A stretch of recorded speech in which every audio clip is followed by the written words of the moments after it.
Hello friends, good evening. তোমাদের জন্য আরেকটা ভিডিও নিয়ে আমি চলে এসেছি। তো তোমরা যা আমার দোকানটা বুঝতে পারছো না, তো তার জন্য আমি আরও একটা ভিডিও নিয়ে চলে এসেছি। আজকে দেখো এখানে লেখা হচ্ছে, দেওয়ালে লেখানো হচ্ছে। ভাবলাম লেখালে তোমরা ভালো করে বুঝতে পারবে। তো এই দিকে একটা লিখিয়েছি, এখানে একটা ব্যানার দেওয়া হয়েছে। আর এদিকে দেখো আমার যেখানে দোকানটা গলির সামনে একটা ছোট করে লেখানো হয়েছে। তো কোনো টাইমে তোমরা যদি আমাদের দোকান বন্ধ দেখো, বাইরে দুটো নাম্বার দেওয়া আছে, যে কোনো একটা নাম্বারে তোমরা কল করবে। আমাদের তো সামনেই বাড়ি, আমরা চলে আসতে পারবো, ঠিক আছে? Hello friends, good evening. তোমাদের জন্য আরেকটা ভিডিও নিয়ে আমি চলে এসেছি। তো তোমরা যা আমার দোকানটা বুঝতে পারছো না, তো তার জন্য আমি আরও একটা ভিডিও নিয়ে চলে এসেছি। আজকে দেখো এখানে লেখা হচ্ছে, দেওয়ালে লেখানো হচ্ছে।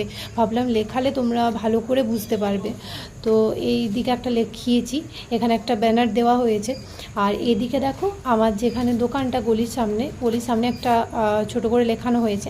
তো কোনো টাইমে তোমরা যদি আমাদের দোকান বন্ধ দেখো, বাইরে দুটো নাম্বার দেওয়া আছে, যে কোনো একটা নাম্বারে তোমরা কল করবে। আমাদের তো সামনেই বাড়ি, আমরা চলে আসতে পারবো, ঠিক আছে?